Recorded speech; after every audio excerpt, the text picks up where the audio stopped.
محب وطن شہریوں کو 4th شیڈیول میں ڈال دیا جاتا ہے. یہ ناقابل قبول اور ناپسندیدہ عمل ہے. اس کے بعد کا 5واں مسئلہ وہ مسنگ پرسن کا مسئلہ ہے. مسنگ پرسن کا مسئلہ متاثرہ خاندان کو مطمئن کرنا، متاثرہ خانوادوں کو مطمئن کرنا، یہ اداروں کا کام ہے بھائی. اب تو یہ ہم سے بھی بدگمان ہونے لگے. اب تو یہ ہمارے اوپر بھی جو انہیں تسلی، صبر، ہمت، حوصلے کا پیغام دیتے آتے ہیں، یہ ہم سے بھی بدگمان ہونا شروع ہو گئے. ہمارے خلاف بھی کچھ نہ کچھ یہ بول دیتے ہیں. یہ حق بجانے میں آپ کے پاس قانون ہے کہ 90 دنوں میں آپ مجرم کو بتائیں گے یہ مجرم ہے یا مجرم نہیں ہے. یہ 90 دنوں سے زیادہ کیوں ہو جاتا ہے؟ یہ 3 مہینے سے زیادہ کیوں ہو جاتا ہے؟ ابھی پچھلے دنوں جو چند لوگ اٹھائے گئے ہیں اور اس سے پہلے جو کئی سال سے دور ہیں، میں اس سے زیادہ اس پہ تبصرہ نہیں کروں گا. آج بھی افسران سے رابطہ ہوا، کل بھی ہمارے دوستوں نے، سرور بھائی اور ان کے رفاقہ نے اور مسنگ پرسن کی فیملیز نے افسران سے ایک خاص میٹنگ کی ہے. کسی حد تک انہوں نے تسلیاں دی ہیں، مگر نہیں، یہ کافی نہیں ہے. انہیں مطمئن کرنا میرے محترم اداروں کا کام ہے.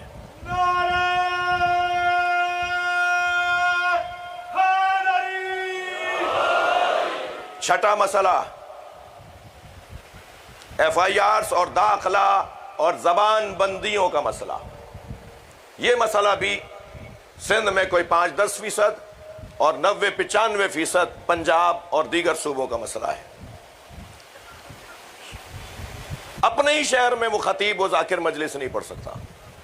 اپنے ہی شہر میں ایک امام بارگاہ سے دوسرے امام بارگاہ نہیں جا سکتا.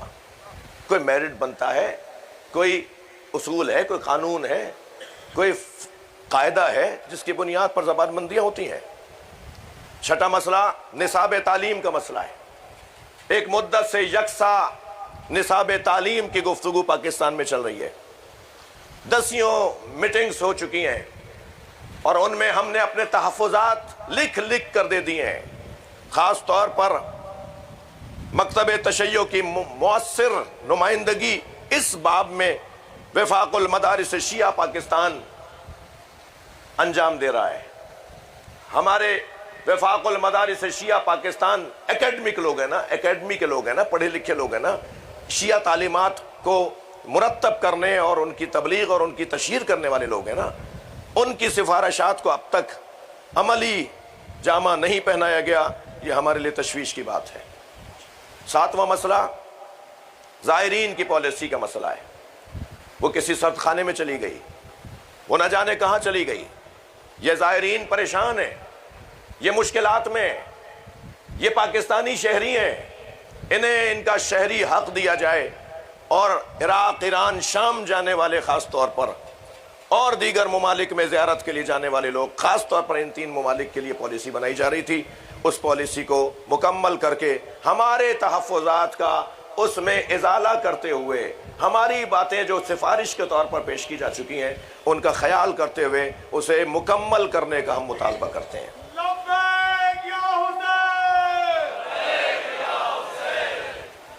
ملک گیر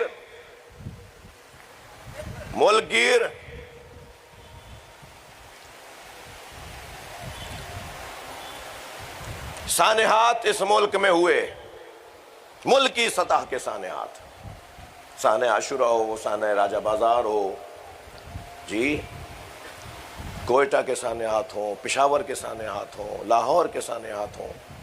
میں خود مقاتل الشیعہ کے نام سے 20 جلدوں میں انسائکلوپیڈیا دائرۃ المعارف پاکستان کے شیعوں پہ لکھ چکا ہوں. اس کی 18 جلدیں چھپ چکی ہیں.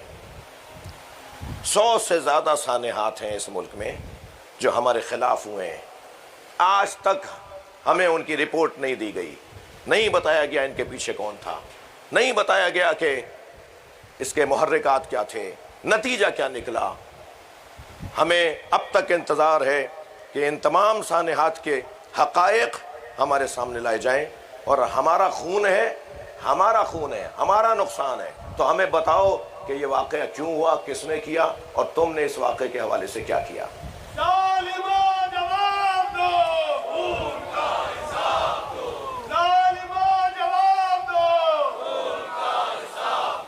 توجہ ہے؟ خستہ تو نہیں ہو رہے؟ تھک رہے ہیں؟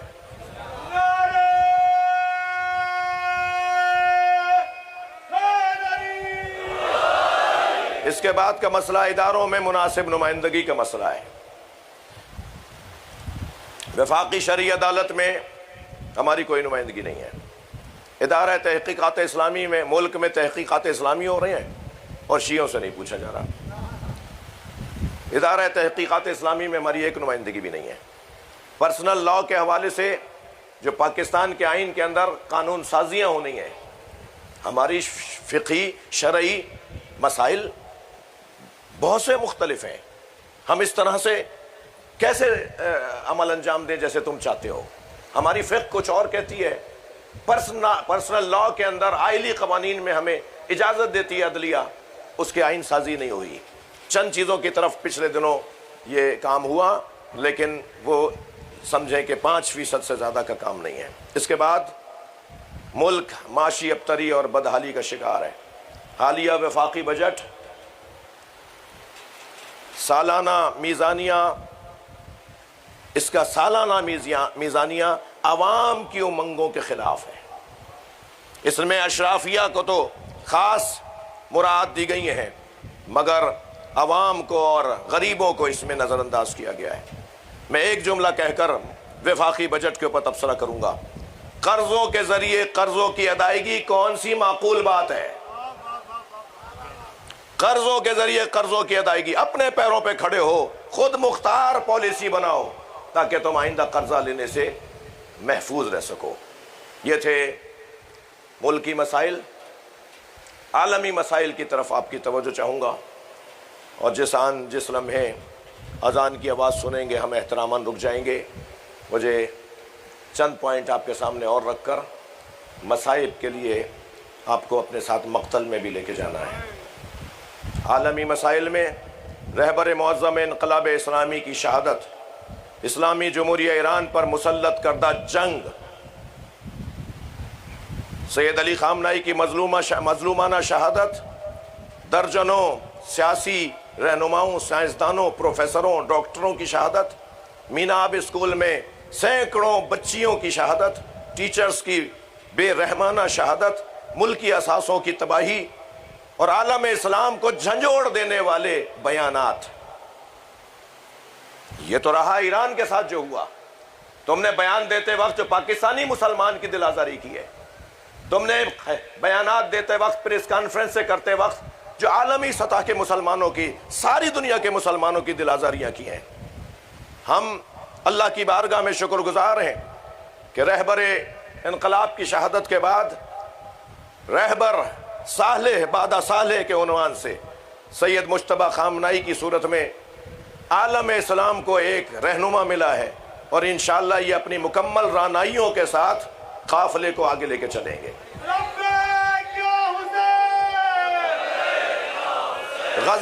غزہ کے مسلمانوں کی حالت زار۔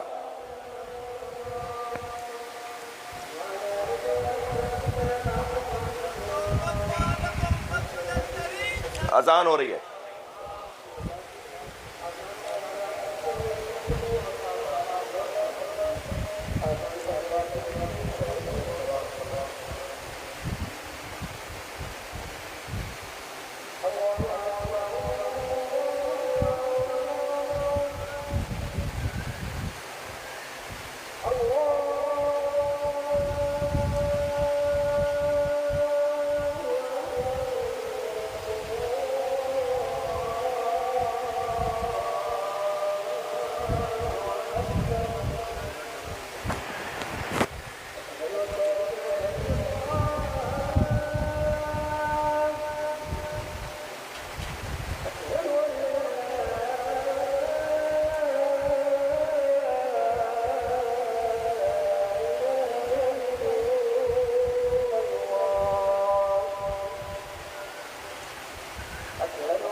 اللہم صلی علی محمد، مل کر صلوات پڑھ لیں۔